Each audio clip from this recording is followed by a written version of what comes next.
pelaksanaannya sudah selesai pada tanggal 14 September 2021. Kegiatan ini dilaksanakan dalam rangka memenuhi kewajiban BPS dalam menjaga kualitas data Sakernas, sebagaimana juga dilakukan pada survei lainnya di BPS. Hal ini merupakan amanat dari visi amanat yang tertuang dari visi BPS, yaitu sebagai penyedia data statistik berkualitas untuk Indonesia Maju.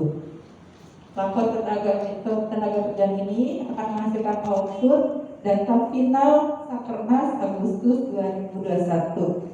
Setelah sebelumnya dilakukan konfirmasi dengan penanggung jawab teknis di seluruh BPS Kabupaten Kota terhadap kewajaran dan konsistensi data hasil lapangan. Selanjutnya, nanti data final tersebut akan dikirim ke BPS untuk dilakukan pengolahan lebih lanjut. Berikutnya, sebelum data final dikirim ke BPS pusat, pada acara rapor ini akan dikumpulkan berbagai informasi dan fenomena ketenaga kerjaan yang berasal dari berbagai sumber, terutama dari OPD atau dinas yang terkait erat dengan masalah ketenaga kerjaan. Informasi tersebut akan digunakan untuk melengkapi hasil evaluasi data Sakernas yang sudah kami lakukan. Oleh karena itu, pada kesempatan ini kami mengundang perwakilan dari OPD dan dinas terkait sebagaimana telah disebutkan di awal, dinas-dinas yang kami undang untuk berbagi dan menyampaikan informasi terkait program-program ketenagakerjaan yang dilaksanakan oleh dinas masing-masing, terutama yang terkait dengan penanganan program pemulihan ekonomi sebagai dampak pandemi. Informasi ini menjadi sangat penting sebagai data pendukung sebelum data Sakernas Agustus 2021 dirilis pada November 2021 nanti. Peserta berikutnya saya sampaikan, peserta rekonsiliasi ini berjumlah 30 orang dengan uraian BPS Provinsi di bidang statistik sosial sebanyak 11 orang, kemudian dari fungsi lain sebanyak 8 orang, dan peserta undangan dari perwakilan dinas atau OPD sebanyak 11 orang. Acara akan dilaksanakan sampai selesai makan siang nanti. Yang terakhir, dalam acara rapor ini akan ada sesi diskusi dan tanya jawab. Diharapkan para peserta dapat berperan aktif dalam diskusi tersebut, sehingga dapat diperoleh banyak masukan dan informasi yang bermanfaat untuk menghasilkan data yang berkualitas dan untuk perbaikan survei ini ke depannya nanti. Demikian laporan yang kami sampaikan. Selanjutnya kami mohon kepada Bapak Kepala BPS Provinsi Riau untuk berkenan memberikan pengarahan kepada para peserta dan sekaligus membuka secara resmi acara rapat koordinasi ini. Terima kasih atas perhatian Bapak Ibu sekalian. Mohon maaf jika dalam penyelenggaraan ini ada kekurangan dan hal-hal yang kurang berkenan. Wabillahi taufiq wal hidayah. Wassalamualaikum warahmatullahi wabarakatuh. Salam sehat selalu. Terima kasih.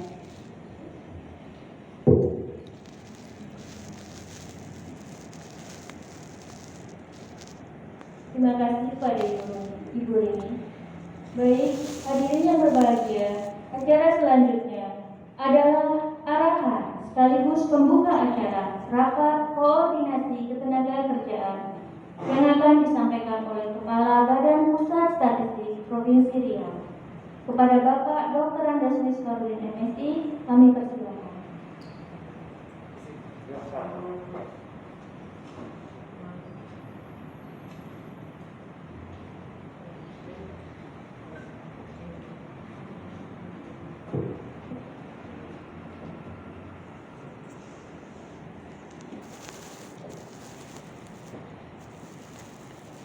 Bismillahirrahmanirrahim. Assalamualaikum warahmatullahi wabarakatuh. Waalaikumsalam. Lagi sejahtera kita bersama. Yang terhormat Kepala Dinas Tenaga Kerja Transportasi Provinsi Riau, Bapak Jambi. Terima kasih Pak. Bapak dapat berkenan. Yang saya hormati Bapak Ibu dari beberapa OPD terkait ataupun dari pihak-pihak terkait tentang ketenagakerjaan yang sengaja kita buka untuk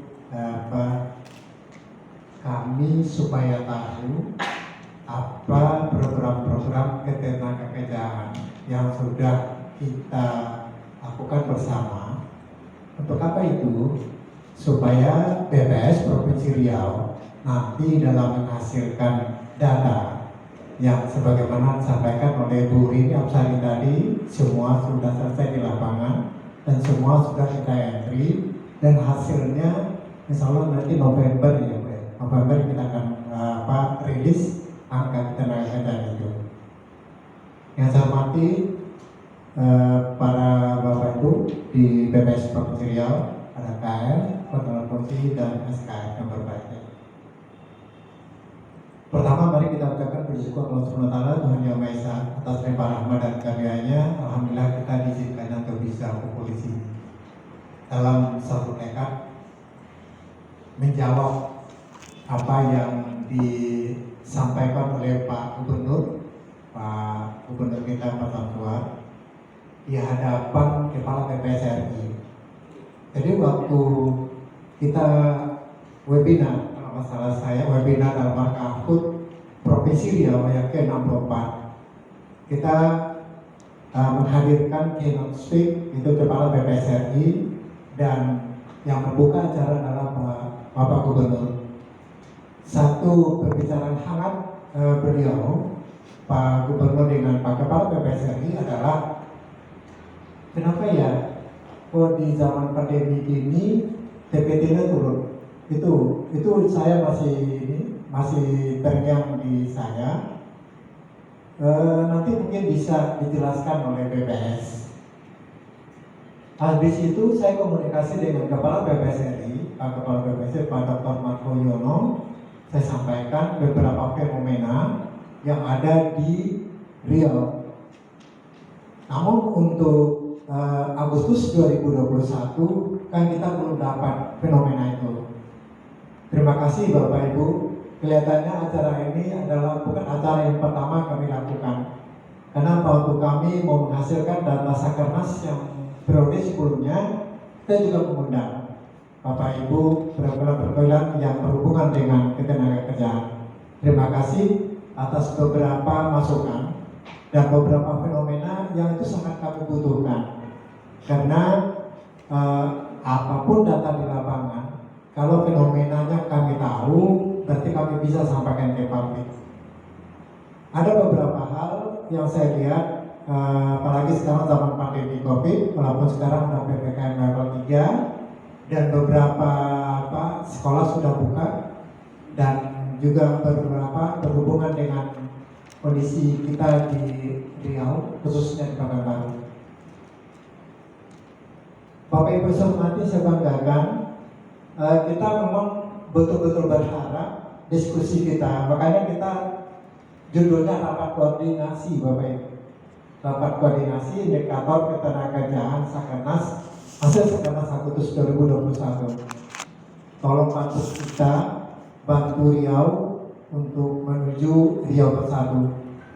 Karena saya di hadapan Pak Jody, beliau Kadis Naker Trans, kan secara real kita kan BPS kan nggak tahu persis beberapa program yang ada di OPD ataupun di instansi lain. Untuk itu kami berharap dukungan dari Bapak Ibu semua. Bapak Ibu yang saya hormati, saya banggakan, kayaknya itu yang bisa saya sampaikan. Kita tetap menjaga protokol kesehatan untuk kita bersama. Kemudian nanti pada saat-saat tertentu barangkali nanti Bapak Ibu mohon masukannya dari kita. Karena kalau BPS kan kita datang ke lapangan melalui mitra kita atau pegawai BPS, kemudian kita entry, kemudian kita evaluasi, dan habis itu kita sajikan. Ada beberapa yang begini ya, yang kondisi ketenagakerjaan itu perlu penjelasan. Itulah intinya. Baik, Bapak Ibu, saya hormati, saya banggakan dengan mengucapkan Bismillahirrahmanirrahim. rapat koordinasi indikator ketenagakerjaan hasil Sakernas Agustus 2021 secara resmi kita nyatakan dibuka. Mohon maaf atas kekurangan dan kelemahan saya, dan saya mohon izin pada waktu yang bersamaan juga ada tanda tangan PKS dengan Jumri Pak Jumri. Acaranya udah setengah 10. Tapi saya berharap Bapak bisa izinkan saya, Pak. Saya sebenarnya malu kan ada Bapak Ibu, ada Pak Tuli, tapi udah keburu jadi. Tadi rencana kita acaranya mulai jam 8:30. Iya, kita jam 8:30. Jadi saya setel waktu 8:30 sampai 9:10, insya bisa selesai pembukaannya. Demikian saja, mohon izin dan mohon maaf atas segala kekurangan dan kelemahan. Bersama kita bisa. Assalamualaikum warahmatullahi wabarakatuh. Waalaikumsalam. Salam sejahtera kita bersama.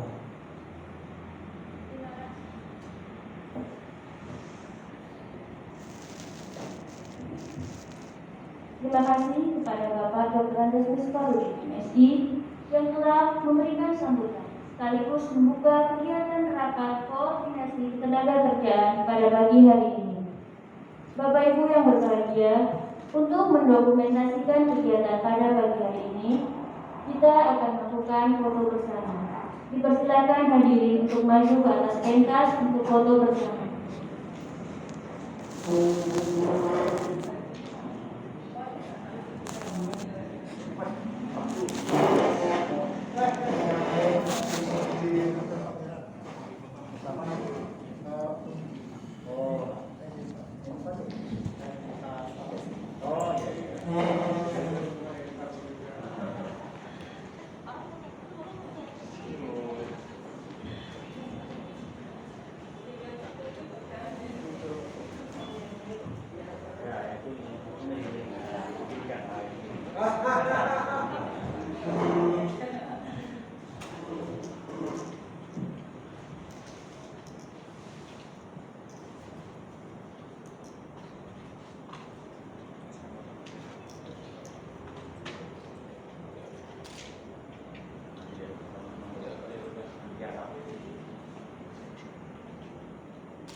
Terima kasih hadirin semuanya.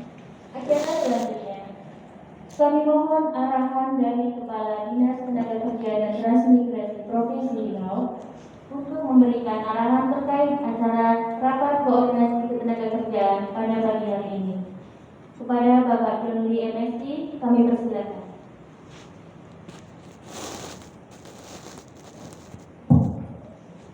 Bismillahirrahmanirrahim. Assalamualaikum warahmatullahi wabarakatuh. Waalaikumsalam warahmatullahi wabarakatuh. Selamat pagi, salam sejahtera kita semua. Pertama-tama kita panjatkan syukur kepada Allah SWT, di mana pagi terakhir kita masih dapat berkumpul di kesempatan depan.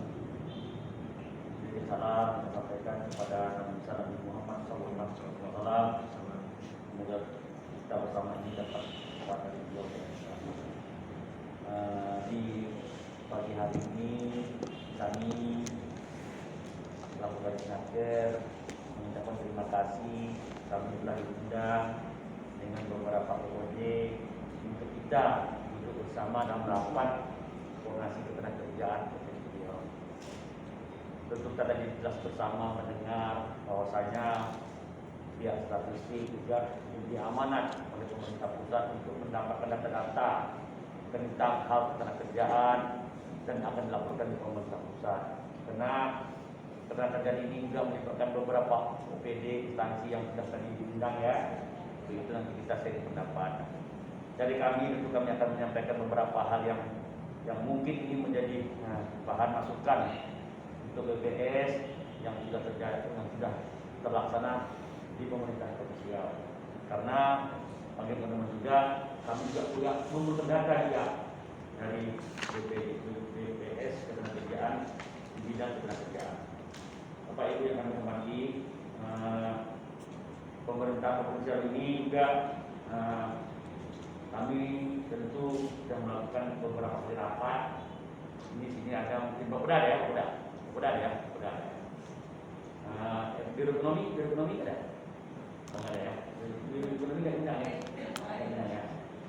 Kami ada program namanya PEN, Pemulihan Ekonomi Nasional. Perlu kami sampaikan ke beberapa ibu, PEN ini dengan melibatkan 13 dinas. Nanti data akan kami share ke ibu.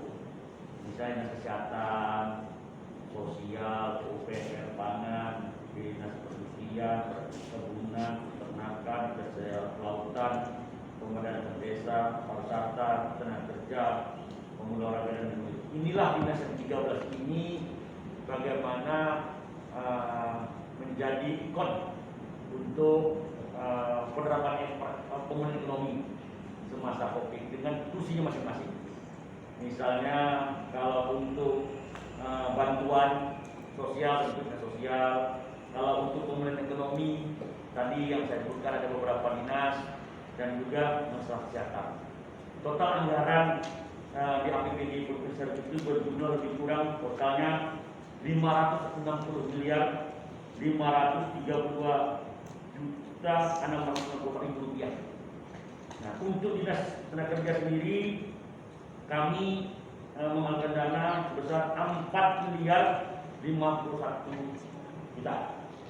Yaitu terdiri dari kami melakukan pelatihan baik itu di masyarakat terutama mobile training unit. Ada beberapa angkatan yang kami langsung kesasar ke masyarakat untuk mendapatkan pelatihan seperti pelatihan menjahit, tata boga, salon, otomotif ringan, dan perbaikan HP. Contohnya hari ini kami kesempatan tak bisa hadir karena dia membuka acara saya di Palawan. Ada satu angkatan ya. Kemarin terus juga ditunjuk 5 angkatan. Kemarin juga buka di Kampar ada sekitar 8 angkatan. Artinya menyebar se-serial. Satu angkatan itu adalah sekitar 16 orang. Yang mana semua peralatan itu dibawa dari BLK yang pelatihan itu menyasar ke titik-titik masyarakat yang memerlukan pelatihan itu. Nah, itu yang dari program dinas tenaga kerja. Selanjutnya untuk dinas-dinas lain mungkin nanti silakan memberikan data sendiri. Misalnya contoh dinas PUPR ini kalau untuk pemulihan ekonominya itu 118 miliar. Lama. Dinas apa yang ada? Yang ada di sini mana yang ada? Yang di atas terus. Ada dinas perkebunan ada? Mana Pak? Itu setahu saya dia pemulihan ekonominya 1 miliar lebih, 1 miliar 74 juta. Nanti jelaskan lah ya. Nah, karena kita akan masing-masing punya sharing untuk menyampaikan apa yang sudah kita perbuat. Dan itu saya informasikan juga yang dari kami ini untuk 2020 itu program kami misalnya dalam melakukan MTU tadi 1.696 orang sudah terlatih di BLK maupun di BLK komunitas. Dan juga kami ada program dari Kementerian Naker itu totalnya 2020 500 orang. Sedangkan 2021 kami rencananya total pelatihan berbasis kompetisi ini berjumlah 1.000 berapa ini? Tahun 2021. 2021 itu berjumlah 1.070 orang. Memang menurun dari tahun 2020 karena anggaran kita sangat terbatas. Sudah itu pemagangan pun berkisar 350 orang yang angkatan yang sedang jalan. Namun alhamdulillah kami pemerintah Provinsi Riau telah mendapatkan pagu dari kartu prakerja. Kartu prakerja ini tahun 2020 dari target kami yang mengusulkan 162.000 orang, alhamdulillah sampai akhir 2020 dengan gelombang 1 sampai gelombang 11 berjumlah 150.261 orang. Ini kami banyak mata prakerja. Ini sistemnya online dulu, online. Tapi sebenarnya kami sudah mengusulkan duluan 162.000 orang tahun 2020. Waktu itu belum bicara online. Tapi di Kemenaker minta kami melakukan pendataan. Ternyata oleh Kemenaker berubah total dengan Kementerian Ekonomi melalui PO-nya akhirnya memakai online. Tapi alhamdulillah untuk 2020 kita 11 kali 1 sampai setelah angkatan itu 150.200 orang. Nah, untuk 2021 ini dari Januari telah buka gelombang 12 sampai dengan gelombang 20 hari ini. Cuma gelombang 18, 19, 20 itu belum datanya belum masuk karena dia per 6 angkatan diserah sama kami. Jadi untuk yang gelombang 1 sampai gelombang 17, gelombang 12 sampai gelombang 17, 5 gelombang itu sudah Riau dapat 72.617 orang. Jadi total dari gelombang 1 sampai gelombang 17 berjumlah 223.878 orang. Nah, tinggal kita menunggu lagi Bu informasi gelombang 18, 19, 20. Di jalan kita dapat pelatihan praktik 1 juta dan 4 bulan dapat bantuan 600.000 sebulan. Berarti bayar 2 bulan. Nah, itu udah jalan. Selanjutnya alhamdulillah juga kita mendapat bantuan dari pemerintah pusat melalui program untuk pekerja buruh yang gajinya di bawah 3,5 juta untuk tahun 2021 ini. Itu total yang hari ini sudah mendapatkan dan telah diusulkan oleh BPJS Ketenagakerjaan karena ini kenapa BPJS karena program ini program kepesertaan BPJS Ketenagakerjaan. JKK, JKM, JAT, pensiun. Nah, bagi yang program itu jalan aktif itu diusulkan. Riau diusulkan 89.814 orang. Hari ini yang sudah tersalurkan karena kan diverifikasi ya 14.938 orang. Dan yang gagal tidak bisa masuk ke rekening dia karena uang tidak bisa melalui ekonomi masing 156 orang. Kegagalan tadi itu tidak tahu kita sebab. Namun ada lagi yang ditolak. Dia menerima bantuan lain 403 orang. Artinya kalau dia diusulkan menerima gaji di bawah 3,5 juta, misalnya maka kita kan kalau dikasihkan 3 juta nih. Rupanya dia diberikan juga bantuan dari bantuan lainnya terdaftar di KTP dia itu dia tolak karena bantuan pemerintah tidak boleh dapat. Nah, sistemnya itu makanya kita bersyukur adanya KTP single number ya dengan chip tadi, walaupun itu memakan korban yang dia salah ya, itu silakan aja tangkap orang yang salah kan, tapi manfaatnya baru terasa. Artinya KTP kita ini tidak ganda lagi. Satu KTP, nah ketahuan dia diusulkan untuk menerima PSU, ternyata 443 orang dia menerima double. Artinya dia bisa terima PSU atau tolak. Perusahaannya untuk Riau diusulkan lebih kurang 5.610 orang. Nah, inilah program-program pemerintah untuk bagaimana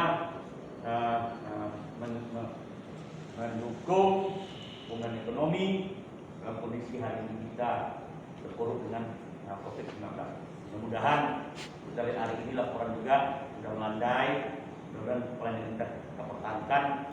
Karena apa? Penurunan itu sebenarnya ada di kita, sehingga kita jangan sampai menularkan orang lain, dan orang lain tidak menular kita jaga prokes sendiri, kita jaga diri sendiri, supaya kita tidak terjadi penularan orang lain maupun kita menerima dari orang lain.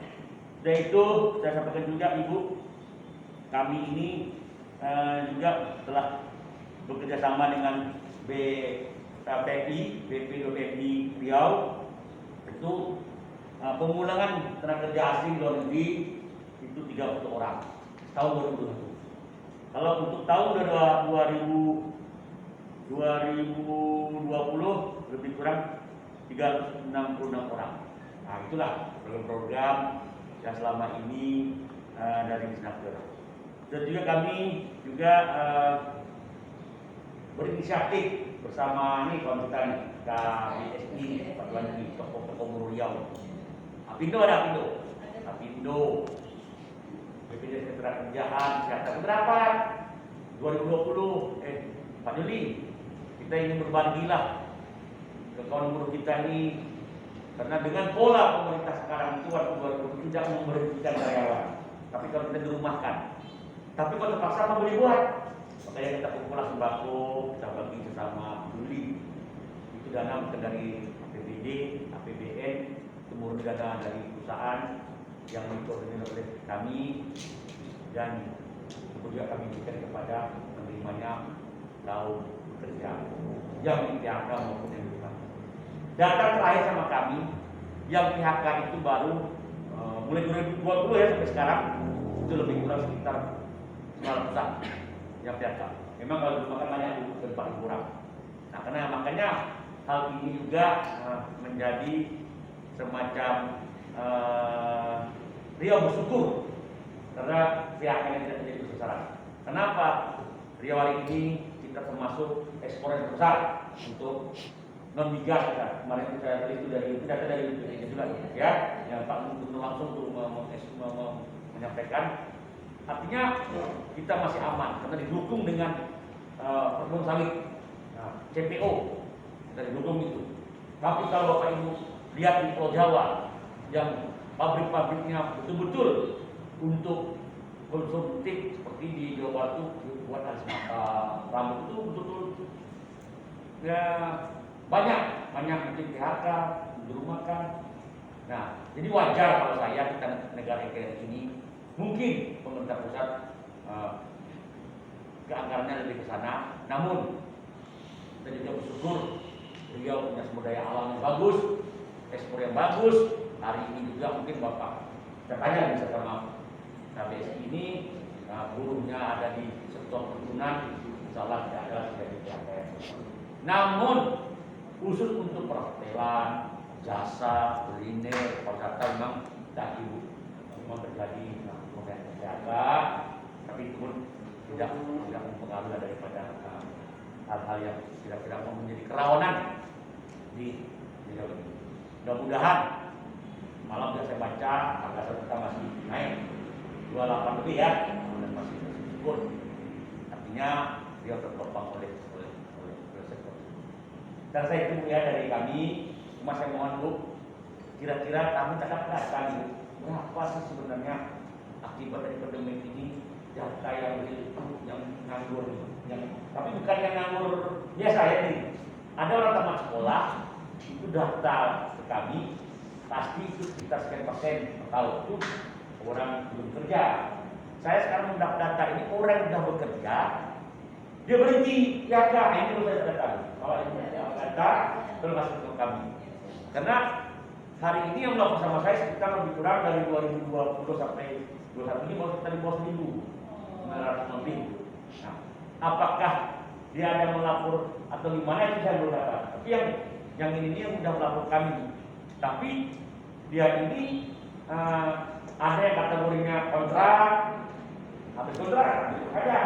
Ada yang dia gimana gitu.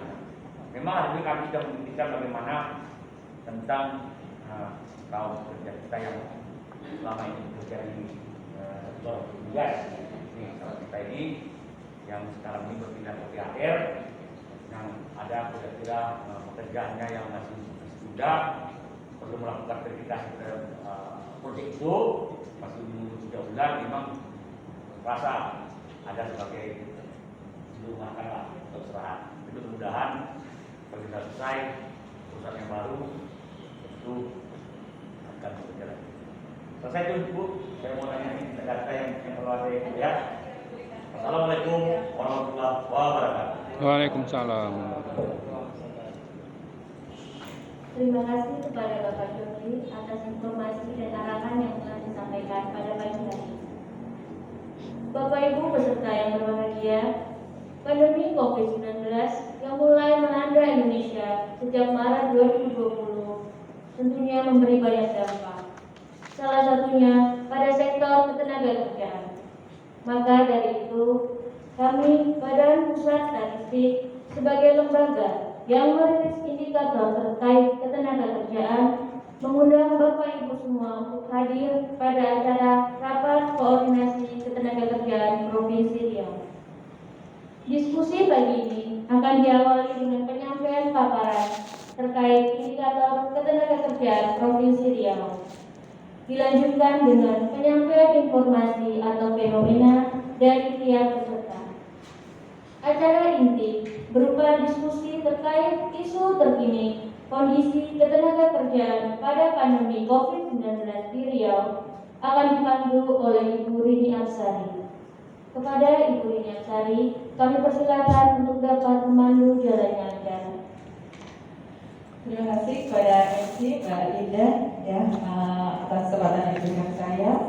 Terima kasih pula kepada Pak Jody sudah memberikan banyak informasi dan arahan terkait dengan program-program ketenagakerjaan di Riau ini. Kalau beliau tidak menyampaikan, saya banyak yang tidak tahu Pak, Masya Allah ya. Jadi tadi ternyata sudah banyak sekali kegiatannya, terutama dalam rangka memulihkan ekonomi akibat dampak pandemi ya. Dari begitu banyak kegiatannya, ada pemulangan TKI, kemudian juga ada PER Riau yang melibatkan 13 OPD. Nah itu kalau kami tahu sebelumnya 13 OPD itu kami undang Pak, tapi kami belum mendapat informasi yang lengkap ya, sehingga hanya beberapa yang mewakili di acara ini. Kemudian juga begitu banyak anggaran yang digelontorkan untuk pemulihan ekonomi sampai 560 miliar ya. Banyak sekali tadi informasinya ya, dari kegiatan BLK, kemudian juga ada pembagian sembako koordinasi dengan SBSI ya, kepada guru-guru yang layak menerima ya. Kemudian juga program bantuan untuk guru yang upahnya kurang dari 3,5 juta. Nah, ini juga kerjasama dengan BPJS Ketenagakerjaan. Kami mohon Pak nanti datanya diberikan kami ya Pak, karena itu merupakan salah satu data pendukung ketika nanti kami merilis data hasil Sakernas. Jadi ada ada data yang menguatkan bahwa ini hasilnya memang sudah sesuai dengan fenomena di lapangan seperti itu. Ya ini yang memulai sebetulnya bukan saya, sudah dimulai oleh Pak Jody ya. Jadi sudah banyak informasi yang bisa memantik diskusi kita lebih matang lagi, lebih dalam lagi terkait dengan isu-isu ketenagakerjaan terkini. Nah, di sini juga ada teman-teman dari bidang lain Pak, ada dari bidang produksi, ada dari bidang distribusi yang terkait dengan ekspor impor dan perkebunan, itu nanti bisa memberikan juga banyak masukan. Baiklah, tidak berpanjang lebar, saya akan memulai menyampaikan paparan saya.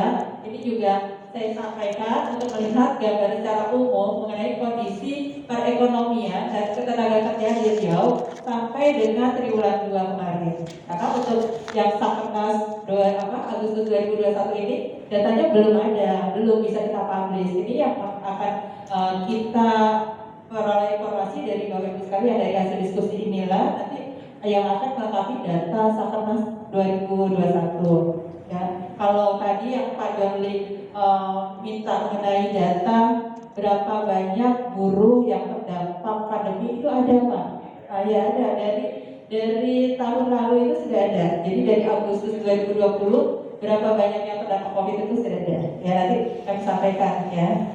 Baiklah, saya akan memulai. Assalamualaikum warahmatullahi wabarakatuh. Yang kami hormati Kepala Disnaker Provinsi Riau dan Bapak Ibu yang mewakili OPD masing-masing. Ini saya akan menyampaikan kondisi perekonomian makro dan ketenagakerjaan di Provinsi Riau. Ya, ada 3 bagian yang mau saya sampaikan. Yang pertama mengenai pertumbuhan ekonomi, kemudian ketenagakerjaan dan data pendukung lainnya. Ya, barangkali Bapak Ibu sekalian juga sudah banyak mendapatkan informasi dari berita di media cetak, media elektronik ya, dari Google dan sebagainya. Ini saya sampaikan beberapa hal pentingnya. Untuk pertumbuhan ekonomi sendiri, kita tidak bisa berlepas dari kondisi kasus COVID ya, karena kinerja perekonomian itu merupakan salah satu aspek yang terdampak sangat berat dari akibat mewabahnya COVID di seluruh dunia, tidak hanya di Indonesia ya, di seluruh dunia ya. Amerika pun juga terdampak ya. Nah kalau kita lihat ini sejak pertama kali kasus COVID ditemukan di Indonesia yaitu Maret 2020 itu sampai saat ini, kebetulan data terakhir itu Juni ya, jadi yang kami himpun di sini Juni, harusnya ada data terakhir di bulan September ada ya. Itu terjadi peningkatan yang cukup besar dari 3 kasus di bulan Maret sampai 70.000 kasus di bulan Juni 2021. Jadi memang dia pertumbuhannya bukan cuma pertumbuhan geometrik tapi sudah eksponensial, berlipat ganda ya, karena juga adanya mutasi dari varian COVID itu sendiri ya Pak Jonli ya. Bahkan kita juga menyadari orang-orang yang terdekat kita pun ada yang menjadi korban gitu ya. Nah kemudian kalau kita lihat di triwulan 2 2021 ini terjadi peningkatan sebesar 265% atau hampir 3 kali lipat dibandingkan triwulan 1. Ya kalau kita lihat sampai dengan Maret itu kasusnya ada 9.700 kasus. Di bulan Juni kasusnya sudah mencapai 35.765. Artinya ada 3 kali lipat, hampir 3 kali lipat kenaikannya. Kenapa ini sampai setinggi itu? Karena pada masa itu ada gempuran gelombang kedua COVID dengan varian barunya. Varian Delta itu menyebabkan kasus itu langsung berkembang sangat pesat ya. Tidak hanya di Riau, ini bahkan dimulai di kota besar Jakarta, Pulau Jawa ya. Itu langsung menghantam sendi-sendi perekonomian. Nah ini kalau kita bandingkan di tahun 2021 dengan tahun 2020, peningkatannya ini luar biasa, 40 kali lipat ya, dari 3 menjadi 70.000. Itu ada 44 ya kali lipat kenaikannya. Nah ini tentunya menjadi hal yang perlu kita pikirkan. Dengan jumlah kasus yang sedemikian banyak, tentunya masyarakat yang terdampak juga banyak. Dan ini terdampak pada kinerja perekonomian secara umum juga kepada perorangan ya. Kalau kita lihat perkembangan kasus COVID di Provinsi Riau terhadap nasional, ternyata Riau itu menduduki posisi ke-6 tertinggi ya, setelah DKI Jakarta, Jawa Barat, Jawa Tengah, Jawa Timur, Kalimantan Timur, Riau ya. Walaupun kalau kita lihat kasusnya relatif dikit, tapi itu masuk posisi ke-6 terbesar ya. Kalau untuk Sumatera, Riau itu kasus tertinggi ya, yang terbanyak. Ya kita lihat di sini mobilitas masyarakat Riau di perumahan ya, tentunya ini berdampak kepada kegiatan perekonomian secara umum. Ketika masyarakat dihimbau itu dalam keputusan Menteri Kesehatan ya, bersama-sama dengan kementerian lain itu ada SKB bahwa masyarakat diminta untuk stay at home selama masa pandemi. Ini berpengaruh sekali kepada perekonomian secara umum ya. Ini bisa kita lihat dari awal terjadinya pandemi, mobilitas masyarakat di Riau itu lebih banyak dilakukan di perumahan. Nah, ini grafik ini menunjukkan persentase kegiatan yang dilakukan di perumahan. Dari Maret itu sudah mulai cukup tinggi, jadi ada sekitar 5%. Kemudian di triwulan kedua sampai Juni itu paling tinggi. Kenapa paling tinggi? Orang-orang beraktivitas di rumah. Karena pada masa itu mulailah diterapkannya PSBB, ya. Jadi aktivitas dan mobilitas manusia dibatasi. Karena kita memperlakukan physical distancing, social distancing, itu semua kegiatan dilakukan di rumah. Orang yang bekerja melakukan kegiatan dengan cara WFH. Anak-anak sekolah melakukan kegiatan sekolahnya dengan sekolah from home. Nah, seperti itu. Jadi semua dilakukan di rumah. Nah, kemudian ketika Juli September PSBB sudah mulai dilonggarkan, ya. Waktu itu istilahnya mulai menghadapi era new normal gitu ya Pak ya.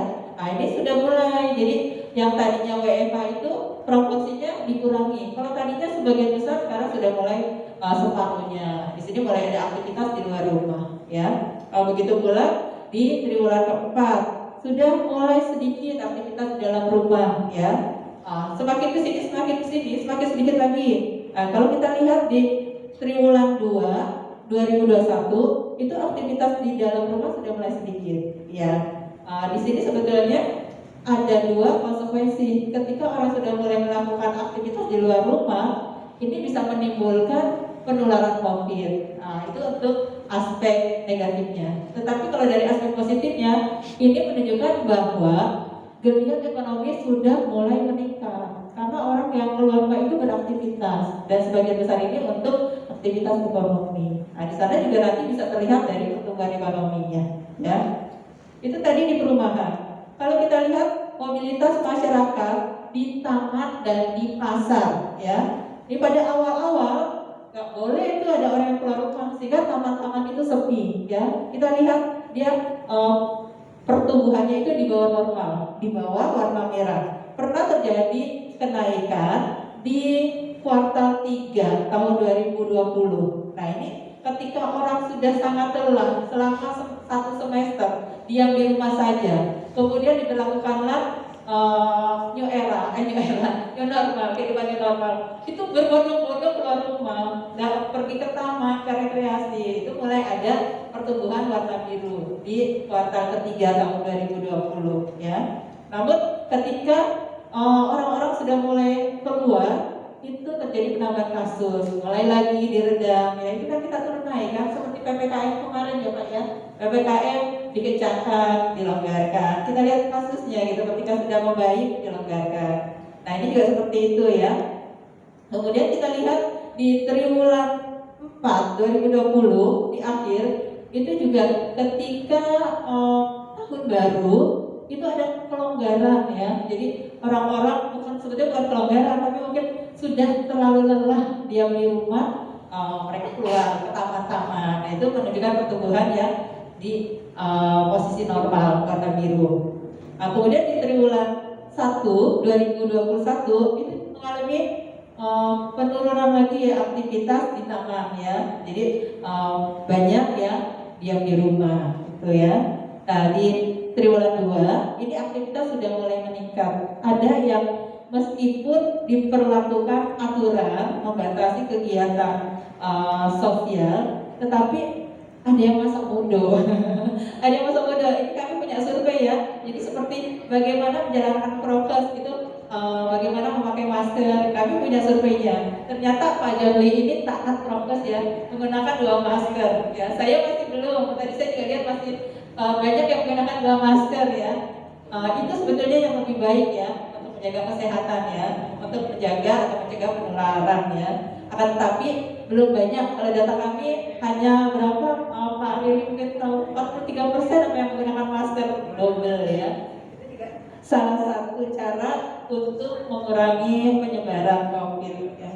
Nah, kejadian di taman ya, aktivitas di taman itu relatif sama dengan aktivitas di pasar. Pada saat awal pandemi itu orang-orang nggak berani ke pasar karena pasar itu tempat yang paling mudah berkerumun. Nah, baru mulai ketika triwulan 3 ini aktivitas di pasar sudah mulai ada.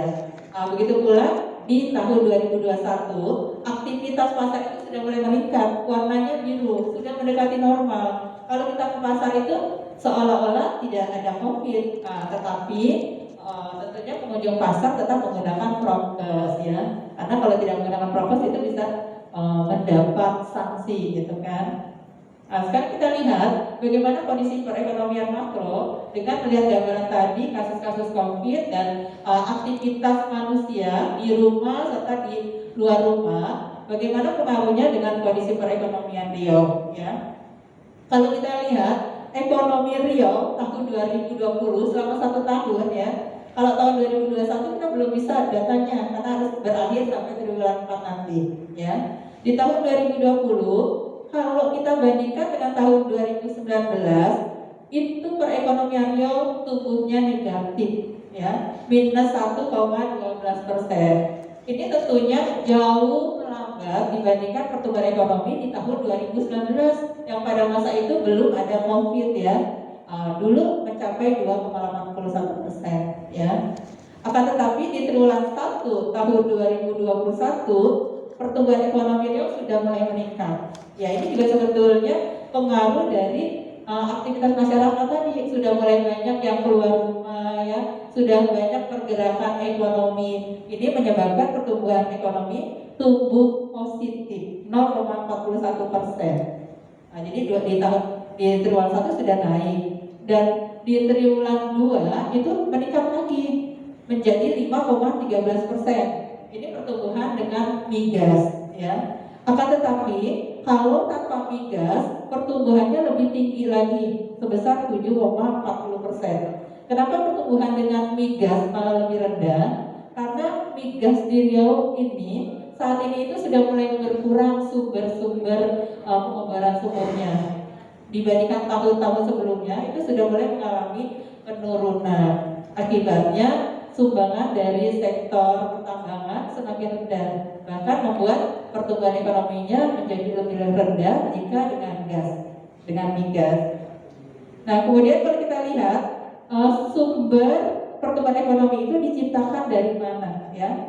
Kalau di triwulan 1 kemarin ya, itu penciptaan tertinggi masih dari sektor informasi dan komunikasi.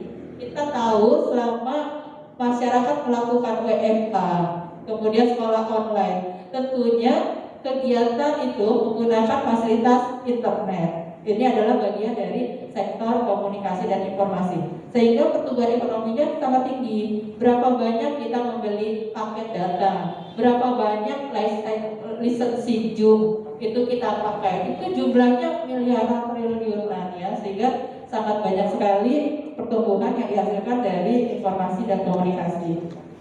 Kemudian jasa keuangan dan asuransi. Jasa keuangan dan asuransi ya, terutama asuransi kesehatan, ini sangat besar menjadi sumber pertumbuhan ekonomi sebanyak 6,98%. Begitu pula dengan jasa kesehatan. Kesehatan ini kan banyak sekali pendapatan dari rapid test, PCR, swab. Itu membuat pertumbuhannya besar. Ya, jadi langsung menjulang itu pada saat COVID. Ada sektor yang terpuruk, ada sektor yang justru dia mengalami peningkatan sangat tajam ya. Ini untuk tahun 2021 triwulan 1. Tetapi di triwulan 2 terlihat ada pergeseran. Yang paling tinggi itu adalah sektor akomodasi, hotel, restoran. Kami mengundang Dinas Pariwisata, mudah-mudahan ada ya. Nah, Dinas Pariwisata itu ingin kami tanyakan informasinya bagaimana peningkatan perekonomian di sektor pariwisata di Dinas Pariwisata ya, karena sudah mulai terbuka. Ada peserta ada? Ada pariwisata, di undangan ada. Nggak ada kan? Oh, belum hadir ya.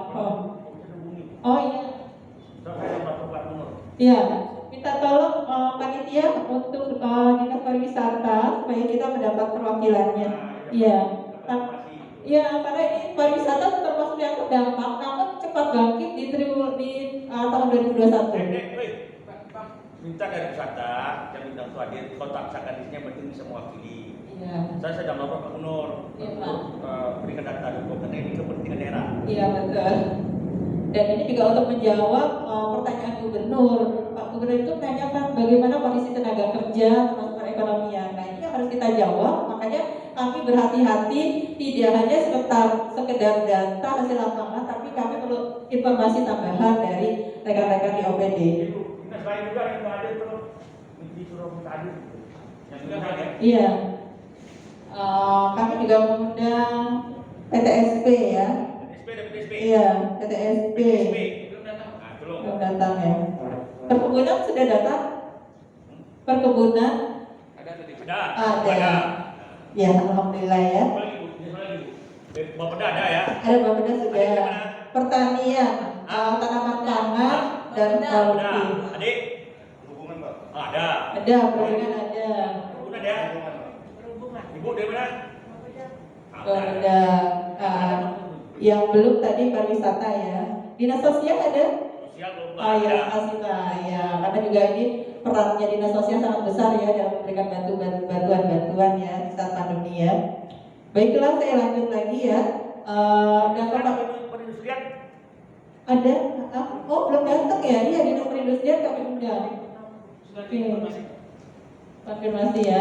Ya jadi memang kalau kami menunggu sampai lengkap, nggak jalan-jalan ya. Jadi makanya kami tadi lebih cepat mengawali karena kebetulan kepala ya Pak pimpinan juga sedang ada kegiatan lain. Jadi tidak perwakilannya aja, ya. perwakilannya aja minta.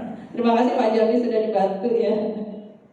Oke, kita lihat pertumbuhan ekonomi ya. Ini pertumbuhan ekonomi potret dari triwulan 1 tahun 2018 sampai 2021 itu terlihat sekali bahwa perekonomian itu menurun tajam pada 2020. Ya, jadi memang sangat tajam sampai minus 3,32. Kemudian meningkat lagi dan alhamdulillah nih Pak, jadi tim pemulihan ekonomi nasional itu bekerja dengan sangat baik sehingga ekonomi bergerak semakin tinggi. Nah, ini bisa kita lihat di triwulan 1 sudah meningkat sebesar 1,85% ya. Ini untuk yang tanpa migas ya. Kemudian di triwulan 2 meningkat lagi 7,40%. Nah, itu untuk pertumbuhan.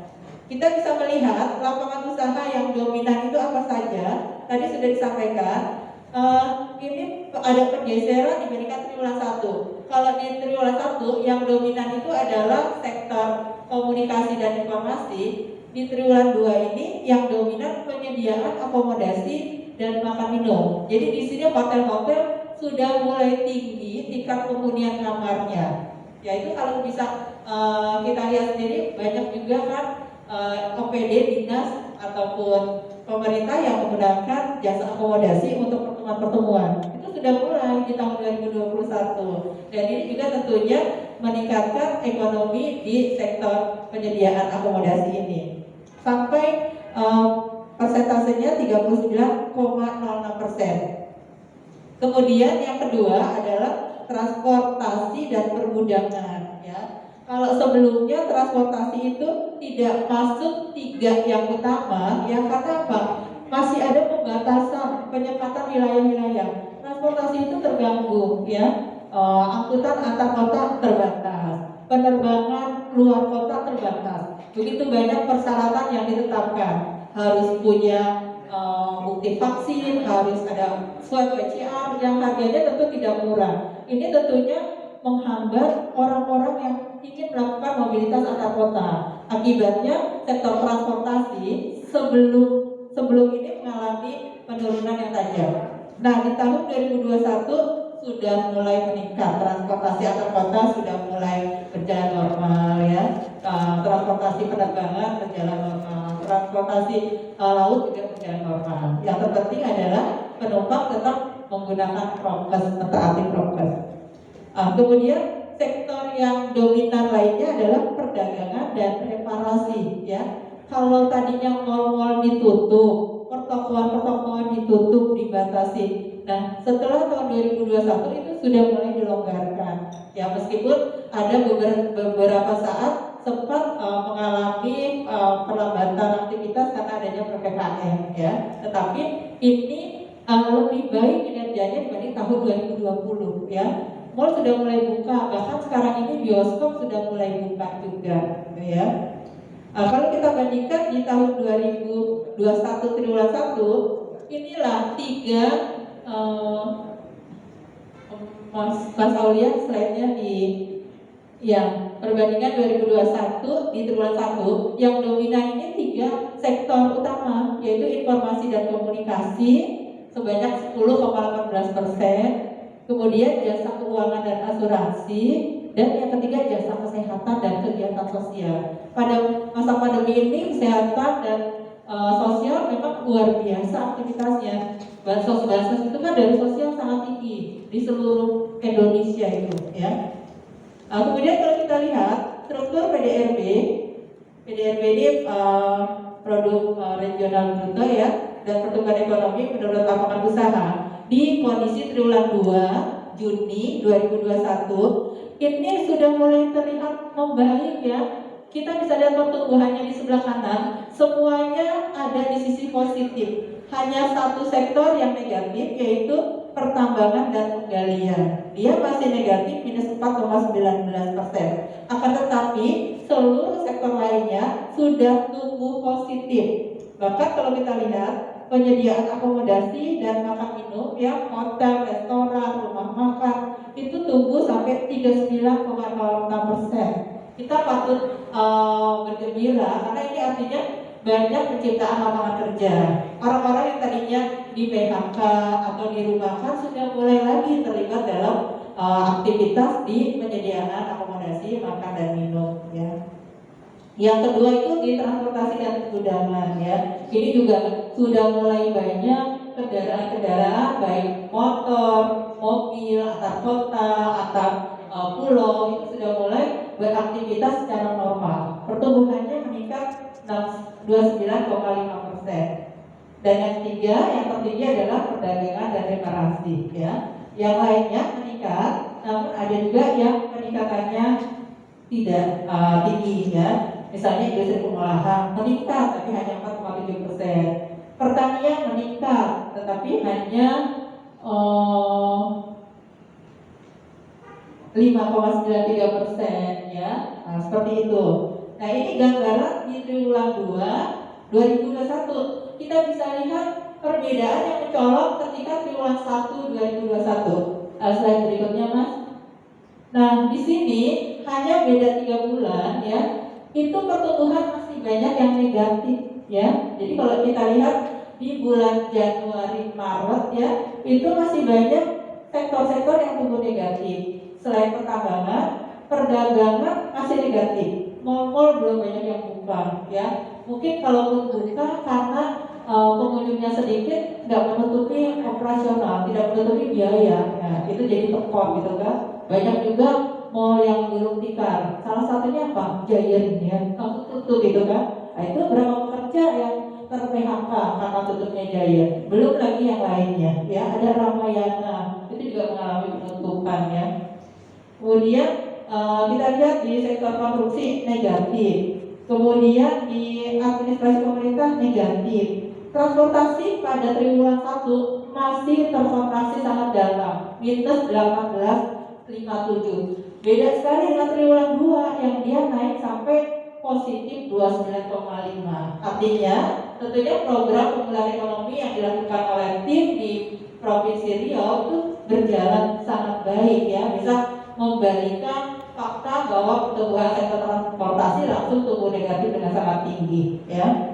Nah, di triwulan 1 ini masih kita lihat jasa perusahaan minus 10,73. Di triwulan 2 langsung naik, dia menjadi 13,96, kenaikan yang signifikan. Jadi dari dua gambaran periode waktu triwulan 1 dan triwulan 2, saya ingin menunjukkan bahwa perekonomian Riau sudah mulai bangkit. Harusnya ini tergambarkan di data Sakernas kami. Nah, namun demikian kami tidak pede, kurang pede kalau tidak ada informasi tambahan atau informasi pendukung dari rekan-rekan OPD yang langsung terjun di program-program ketenagakerjaan. Kalau kami kan hanya dari masyarakat, kami data, kami wawancarai, datanya kami olah. Tapi dari sektor-sektor ataupun dari OPD terkait kami belum dapat infonya. Nah, itu yang akan kami kumpulkan pada saat ini ya. Nah, kemudian kalau kita lihat selanjutnya sumber pertumbuhan ekonomi Provinsi Riau ya, ini dari 2017 sampai triwulan 2 2001 itu kelihatan sekali bahwa keterpurukan perekonomian dirasakan sangat berat pada tahun 2020 ya. Nah, ini dari 2017 pertumbuhan ekonomi Riau itu 2,66. Kemudian 2018 turun sedikit 2,35%. Di 2019 itu bisa meningkat lagi menjadi 2,81. Harusnya kita meningkat terus gitu kan. Semua pemerintah ingin perekonomiannya tumbuh terus. Nah, namun apa daya, karena pada tahun 2020 COVID melanda seluruh dunia, itu pertumbuhan Riau turun mencapai minus 1,12. Nah, di sini mulailah pemerintah merancang program pemulihan ekonomi, sehingga di tahun 2021 bisa kita angkat, kita dongkrak perekonomian menjadi 5,13%. Ya, mudah-mudahan ke depannya lebih tinggi lagi pertumbuhan ekonomi Riau ya. Nah, kalau kita lihat bagaimana disparitas pertumbuhan ekonomi antar kabupaten kota di Riau. Nah, ini gambaran selama 5 tahun terakhir dari 2016 ya. Bisa kita lihat bahwa yang dalam kurun itu adalah yang mengalami pertumbuhan ekonomi negatif ya. Ada Indragiri Hulu, kemudian ada Siak, Ampar, ada Bengkalis, Rompil, Pekanbaru, Dumai. Nampaknya kabupaten kota yang pertumbuhannya negatif ini yang memiliki sumber migas terbesar, karena ternyata sumber migas di Riau saat ini itu produksi minyaknya semakin menurun. Ini yang mengakibatkan pertumbuhannya minus ya. Nah, ini juga nanti menjadi salah satu program yang prioritas di Provinsi Riau untuk dapat ditingkatkan kembali, karena sudah ada pengalihan dari Chevron Pacific Indonesia ke Lokan Pertamina. Nah, ini yang nanti akan kita maksimalkan. Nah, kemudian bagaimana posisi ekonomi Riau dibandingkan provinsi lain? Bisa kita lihat di triwulan 2 ini, Riau itu termasuk 6 provinsi terbesar PDRB-nya. Setelah DKI, Jawa Timur, Jawa Barat, Jawa Tengah, Sumatera Utara, Riau masuk yang terbesar. Ya, jadi masih ada Sumatera Utara ya di provinsi se-Sumatera ya. Nah, ini bisa kita lihat berapa persen sumbangan Riau terhadap perekonomian nasional, sebesar 4,89% ya. Lebih rendah dibandingkan dengan Sumatera Utara. Namun ini sudah menunjukkan bahwa perekonomian Riau termasuk yang terbaik di antara 34 provinsi lainnya. Nah, kalau kita lihat pertumbuhan Provinsi Riau, pertumbuhan ekonomi di triwulan 2 tahun 2021, posisi di Sumatera itu menduduki posisi yang ke-7, 5,13% ya. Sementara untuk rata-rata pertumbuhan ekonomi se-Sumatera sendiri 5,27. Ini yang dipertanyakan oleh Pak Gubernur. Kok kita cuma segitu ya? Kenapa yang provinsi lain tinggi? Kepri sampai 0,9, Babel sampai 0,85. Nah, itu kami menyampaikan data-data yang ada bahwa untuk migas di Riau itu yang mungkin secara kasat mata orang awam menyampaikan ini sumber kekayaannya Riau, tapi ternyata di dalam PDRB itu penambahannya relatif kecil, sehingga bukannya mendongkrak malah dia menurunkan pertumbuhan ekonomi di Riau. Seperti itu ya. Nah, kalau kita bandingkan dengan triwulan 1, posisi Riau ini sebetulnya termasuk yang tertinggi kedua di Sumatera setelah Bangka Belitung ya. Kalau di Bangka Belitung itu 0,97% pertumbuhannya, Riau 0,41%. Nah, selama triwulan 2 kelihatannya ada sektor-sektor yang belum terangkat maksimal, Pak. Makanya kita dibalap ini, ibaratnya kalau lomba kita dibalap sama Kepri, Babel, Bengkulu, Sumber, Sumsel, yang tadinya kita posisinya di kedua tertinggi menjadi ke-7 tertinggi. Itu harus kita amati apa yang menyebabkan kenaikan pertumbuhan ekonomi Riau tidak akselerasinya tidak secepat provinsi lain di Sumatera. Ya, harus kita lihat sumber-sumbernya. Kita bisa melihat kilas balik catatan peristiwa antara tahun 2000 sampai triwulan 2 2001 bahwa penyediaan akomodasi dan makan minum ini tumbuh sangat tinggi sebesar 39,06%. Ini karena apa? Intensitas penggunaan hotel oleh rumah tangga, swasta, dan instansi pemerintah mengalami peningkatan yang sangat tinggi. Setelah sebelumnya mengalami PSBB, orang bosan Pak di rumah aja. Yuk kita rekreasi yuk. Rekreasi yang digunakan apa? Jasa akomodasi, gitu kan? Sehingga meningkatlah tingkat penghunian kamar. Setelah sudah melewati masa PSBB, seperti ada euforia. Ayo kita jalan kemana gitu kan? Tempat-tempat rekreasi itu sudah mulai banyak dikunjungi. Nah ini yang menyebabkan pertumbuhan ekonomi dari sektor penyediaan akomodasi dan makan tumbuh sangat tinggi. Nah kemudian yang kedua, jasa kesehatan dan kegiatan sosial ini juga tumbuh tinggi sebesar 13,65%. Ini karena apa? Sektor kesehatan adalah sektor yang paling terdampak COVID. Terdampaknya bisa dua ya. Terdampaknya masyarakat semakin banyak yang terkena kasus COVID, tetapi dari sisi sektornya itu pendapatan dari sektor kesehatan sangat tinggi karena adanya persyaratan rapid test, PCR dan sebagainya. Itu adalah pendapatan masyarakat yang dinikmati di sektor kesehatan. Tumbuhnya sangat besar. Yang ketiga, sektor transportasi dan pergudangan ini tumbuh tinggi sebesar 29,5% ya. Ini juga dilihat jumlah penumpang dan frekuensi penerbangan meningkat sangat signifikan ya dibandingkan periode triwulan 2 tahun 2020. Jadi kalau dibandingkan setahun yang lalu itu luar biasa peningkatannya. Kalau dulu orang tidak berani keluar rumah karena ada penyekatan, ada sanksi dan sebagainya, sekarang itu sudah mulai dilonggarkan. Nah ini menyebabkan transportasi antar kota, antar pulau, antar negara itu sudah mulai jalan ya. Nah kemudian kalau kita lihat perdagangan ini juga karena banyaknya sektor perekonomian yang tumbuh, masyarakat yang tadinya tidak bekerja atau yang korban PHK mulai bekerja lagi. Termasuk juga tadi disampaikan oleh Pak Jomli adanya bantuan yang 1 juta itu ya Pak ya untuk para pekerja. Kemudian tadi ada kartu prakerja, PSU ya. Nah ini juga tentunya merangsang menstimulus daya beli masyarakat. Ketika ada pendapatan karena mulai bekerja lagi, maka ini mendongkrak daya beli masyarakat. Akibatnya apa? Akibatnya perdagangan itu tumbuh positif. Kalau misalnya orang punya uang, maka dia belanja. Nah, jangan ditabung, katanya kita akan menjadi pahlawan ekonomi dengan cara membelanjakan uang kita seperti itu ya. Nah ini menguatkan daya beli masyarakat sehingga terutama harga komoditas sawit itu meningkat Pak. Ya kalau nanti ada dari perkebunan mungkin bisa menyampaikan gimana gambaran mengenai perkebunan sawit di Riau ya. Nah kemudian administrasi pemerintahan juga tumbuh tinggi karena apa?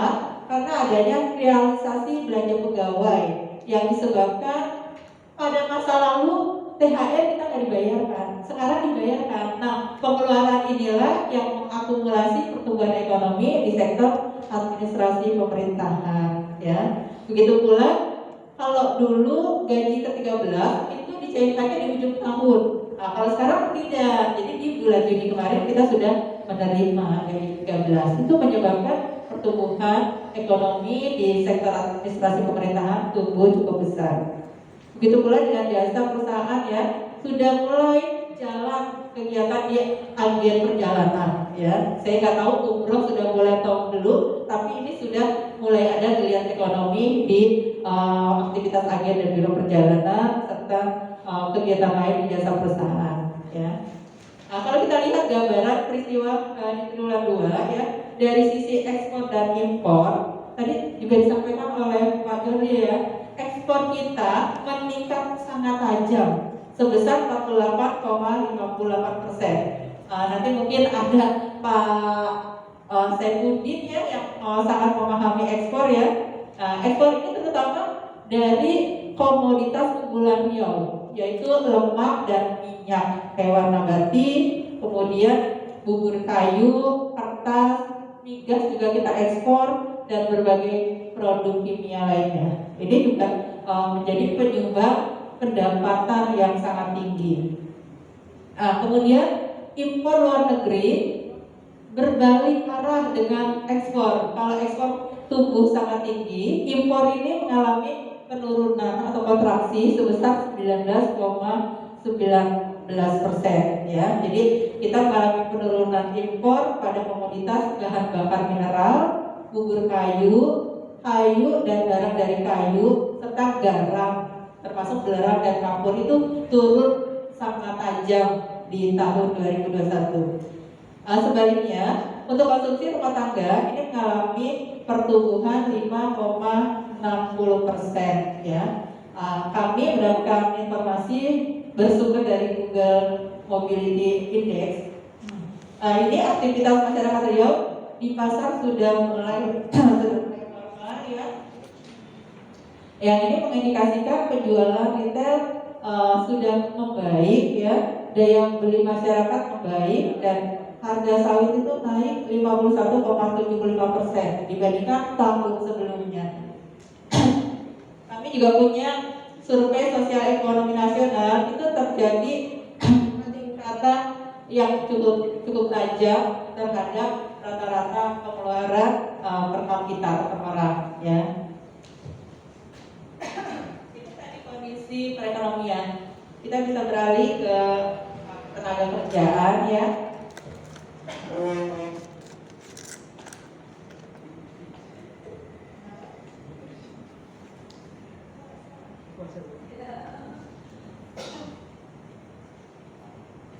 Ya, kalau kita lihat pengangguran, ya, tadi Pak Jody ingin tahu pengangguran kita di mana. Kalau kemarin itu September 2020 kita mengalami peningkatan pengangguran yang sangat tajam, Pak. Dari 4,92% di Februari 2020, yang tentunya belum ada COVID, ya. Di September itu naik menjadi 6,32%. Ya, ini memang kalau dari data yang ada, angkatan kerja di Riau yang terdampak COVID itu sebanyak 520.000 orang. Datanya kebetulan nggak kita sajikan, ya, tapi kita punya datanya. Dan yang terbesar itu ada sekitar 430.000-nya dari 520 orang yang terdampak COVID itu mengalami pengurangan jam kerja, Pak. Jadi sebanyak 90% dari yang terdampak, pekerja-pekerja ini mengalami pengurangan jam kerja. Konsekuensinya ketika buruh mengalami pengurangan jam kerja, tentunya pendapatannya berkurang. Ya, karena apa kan? Produktivitas berkurang. Bagi pengusaha juga pendapatannya berkurang, sehingga karyawan atau buruhnya mengalami penurunan pendapatan. Dan ini implikasinya daya beli masyarakat mengalami penurunan. Jadi ada efek domino ketika COVID menghantam sektor perekonomian, maka masyarakat pun langsung merasakan dampaknya, yaitu penurunan daya beli, ya. Ini bisa kita lihat di tahun 2021 Februari, ya. Ini hasil Sakernas 2021 sudah mulai menurun penganggurannya, karena kalau kami mendapatkan informasi dari lowongan kerja yang ada di Google informasi Google itu, ya, ternyata cukup banyak yang mengisi lowongan kerja di masa itu. Jadi sudah mulai ada aktivitas ekonomi, terutama dari industri-industri seperti RAPP itu mulai ada lowongan kerja. Industri perusahaan-perusahaan besar itu sudah mulai membuka lowongan kerja. Ini mulai terserap, sehingga pengangguran di Februari 2021 mulai bisa ditekan menjadi 4,96%. Tentunya pertanyaan bagi kita di Agustus 2021, apakah dia akan menurun atau meningkat? Nah, ini saya pengen dapat gambaran dari teman-teman yang ada di sini. Kira-kira menurun atau meningkat? Ini kan tidak terlepas dari program-program yang ada di semua OPD, ya. Harusnya tadi sudah berapa ratus ribu yang dilatih di BLK. Nah, ini tentunya menciptakan usahawan baru. Nah, ini mengurangi pengangguran, ya. Kemudian tadi juga ada BLK yang melatih, artinya dengan dilatih lebih baik, kapasitasnya meningkat, tentunya dia bisa menciptakan lapangan pekerjaan. Nah, itu harapan kita seperti itu. Harapannya pengangguran ini bisa kita tekan lebih rendah lagi, gitu ya. Nah, kemudian kalau kita lihat bagaimana dampak COVID terhadap pengangguran di daerah kota dan desa. Ternyata kalau kita lihat pengangguran itu lebih terdampak di daerah perkotaan, ya. Jadi kalau kita lihat dari trennya Februari 2020 di daerah kota itu ada pengangguran terbuka sebanyak 6,38%. Ketika COVID melanda itu meningkat sangat tajam menjadi 8,73% di perkotaan, ya. Nah, kemudian Februari ketika sudah mulai ada pemulihan ekonomi turun tapi sangat sangat lambat ya. Dari 8,73 turun menjadi 8,43%. Itu gambaran di perkotaan. Kalau di pedesaan ini tidak kelihatan dampaknya, ya. Di Februari 2020 pengangguran terbuka sebanyak 3,93%. Kemudian di Agustus ini juga terdampak COVID tapi tidak banyak, naik menjadi 4,69%. Dan di Februari 2020 pengangguran di desa turun menjadi 2,64%. Ini tentunya tidak terlepas dari sektor-sektor yang dominan di pedesaan seperti sektor pertanian, perkebunan, perikanan. Ini menjadi backup ya, jaring pengaman ketika masa pandemi ya. Karena pada masa itu banyak sekali peningkatan pendapatan malah dari sektor perkebunan sawit yang harganya malah meningkat pada masa pandemi. Nah, kemudian kalau kita lihat gambaran pengangguran seluruh provinsi ya, ini sebetulnya Riau masuk kategori yang relatif rendah ya dibandingkan provinsi lain ya. Ini masuk ke 14 terendah ya, setelah Sulawesi Barat, NTT, Gorontalo dan seterusnya ya.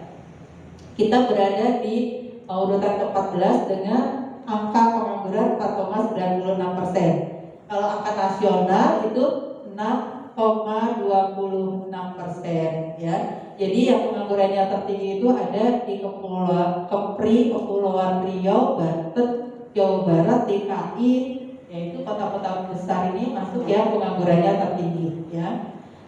Dengan TPT tertinggi ada di Kepulauan Riau sebesar 10,12% dan TPT terendah ada di Sulawesi Barat sebesar 3,28%. Nah, sekarang kita ingin lihat penduduk Riau itu sebagian besar itu bekerja di sektor apa? Ya, kalau tadi kan dari PDRB, dari pertumbuhan ekonomi. Kalau ini dari penyerapan tenaga kerja. Ternyata sebagian besar penduduk Riau itu terserap di sektor pertanian, ya. Sebanyak 35,36% ini terserap di pertanian. Tentunya ini hal yang bisa kita pahami karena memang Provinsi Riau sebagian besar daerahnya merupakan pedesaan, ya. Hanya ada 2 kota yaitu Pekanbaru dan Dumai, yang lainnya kabupaten. Ya, jadi kalau banyaknya orang yang bekerja di pertanian itu bisa kita pahami. Nah, kemudian yang bekerja di sektor perdagangan sebanyak 20,74%. Ya, harusnya teman-teman dari Dinas Industri Perdagangan nanti bisa juga memberikan masukan program apa yang sudah dilakukan di Dinas Perindustrian dan Perdagangan. Ya. Kemudian jasa pendidikan, industri pengolahan 8,23%, jasa pendidikan 6,81% ya, jasa akomodasi dan rumah makan ya 5,9% dan lainnya. Ini bisa menjadi gambaran kita bahwa sebagian besar masyarakat Riau itu bekerja di sektor apa saja ya. Nah, yang tidak kalah menariknya adalah bagaimana komposisi pekerja di Riau jika dilihat dari pekerjaan formal atau informal. Ternyata sebagian besar pekerja di Riau itu bekerja di sektor informal, ya 50% lebih bekerja di sektor informal. Nah, ini tentunya juga menjadi ranahnya dari Dinas Perindustrian UKM ya, yang menangani sektor-sektor informal ya, sektor industri kecil menengah ya. Nah, di sini bisa kita lihat tren yang menarik bahwa di Februari 2020 sektor informal itu sebanyak 51,83%. Ketika pandemi itu tergambar di Agustus 2020, sektor informal itu meningkat sangat tajam. Karena apa? Orang-orang yang terkena PHK dari sektor formal, mereka mendapatkan alternatif pekerjaan dari sektor informal. Bisa menjadi petani, bisa menjadi pekerja keluarga di perdagangan, di warung-warung ya, atau bisa jadi kuli cuci. Nah ini sektor-sektor informal. Tadi ada Pak Juandi menyampaikan pedagang pecel lele, ya, bisa seperti itu yang dia sektor-sektor informal. Larinya ke sana ketika di PHK, ketika dirumahkan, maka mereka harus tetap hidup dan mereka mencari alternatif bekerja di sektor informal, mungkin jadi ojek motor dan sebagainya gitu ya.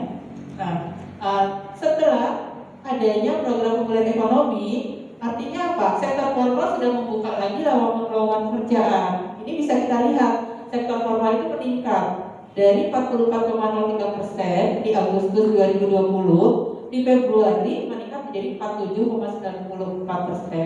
Konsekuensinya yang sektor informal mengalami penurunan dari 55,97% menjadi 52,06% karena mereka beralih ke sektor formal. Ya, ini juga menjadi catatan kita bahwa peningkatan pertumbuhan ekonomi tidak terlepas dari pergerakan komposisi pekerjaan sektor formal dan informal ini, ya.